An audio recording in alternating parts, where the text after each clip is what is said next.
साहब, अंदर आ जाइए। इंस्पेक्टर विजय अंदर रखी खाट पर बैठ जाते हैं। रात के घुप अंधेरे में बिजली कड़कने के साथ उन्हें मंदिर के अंदर का भाग दिखाई देता है।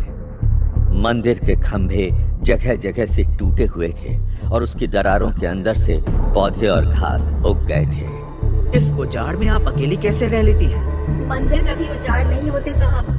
पहले किसी जमाने में ये शिव जी का मंदिर था, और शिव जी तो है ही एकांतवासी, भूतों के देव।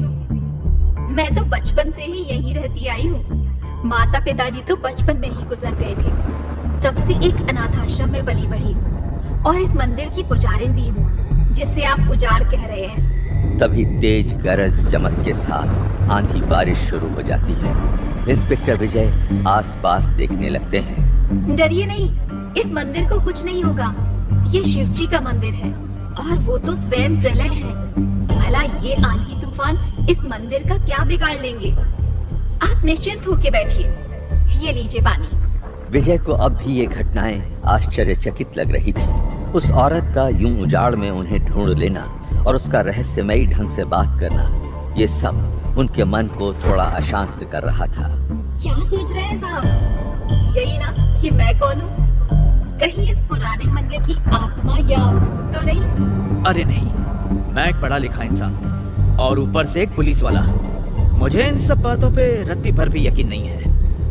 हाँ, मगर ये पुरानी सी जगह और आपकी बातें इस तूफानी रात में कुछ अजीब सी लग रही हैं।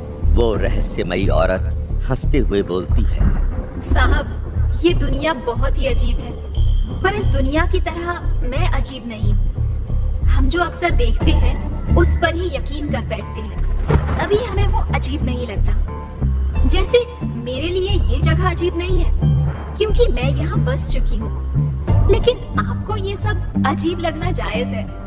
मैं ये भी जानती हूँ कि आप किसी को ढूंढ रहे हैं। आपको कैसे पता? चौंकिए मत, मैं वर्धा गांव के खेत में ही काम करती हूँ। जब आप वो फोटो दिखा के लोगों से पूछताछ कर रहे थे ना, तो मैं वहीं थी। मैंने आपको वहीं गांव में देख लिया था। हर शाम काम खत्म करके मैं यहाँ वापस आती हूँ। जब आपकी गाड़ी खराब हुई और आप लोग आपस में बातें कर रहे थे, तभी मुझे आपकी आवाज सुनाई दे गई थी। मुझे नींद नहीं आ रही थी, तो सोचा मंदिर के बाहर थोड़ा टहल लूं। आवाज सुन के मैं आप लोगों की तरफ चली गई, तब आप लोग गाड़ी में बैठे मिले।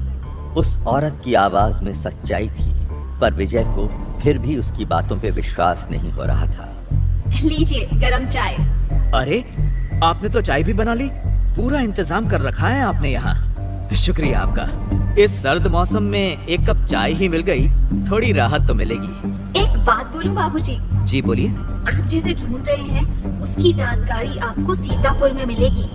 वहाँ राम जी का एक प्राचीन मंदिर है, जिसके पुजारी सूर्य प्रकाश जी हैं। आप उनसे मिलिए, वो आपको किशन चंद के बारे में कुछ ना कुछ तो जरूर बताएंगे। लेकिन आपको कैसे पता कि मैं किशन चंद के बारे में जानना चाहता हूँ? और ये आपने मुझे सुबह ही वर्धा गांव में मिलके क्यों नहीं बताया? क्योंकि मैं एक साधारण सी मजदूर हूँ साहब। उस वक्त अगर आपसे बात करने जाती तो खेत का मालिक 10 बातें सुनाता और मजूरी काट लेता। वैसे भी लोग अकेली लड़की के बारे में तरह तरह की बातें बनाते हैं। बाकी बातें आपको सूर्य प्रकाश जी ही समझा देंगे। देखिए ना, सुबह होने ही वाली है। आपका साथी गाड़ी के पास पहुंचता ही होगा। इंस्पेक्टर विजय को कुछ भी समझ में नहीं आ रहा था। इस तूफानी रात में एक अजनबी ने उन्हें इस केस के बारे में इतनी सारी जानकारी कैसे दे दी। विजय के मन में उस औरत की हर एक बात को लेकर आश्चर्य की कई बिजलियां कौंध रही थी।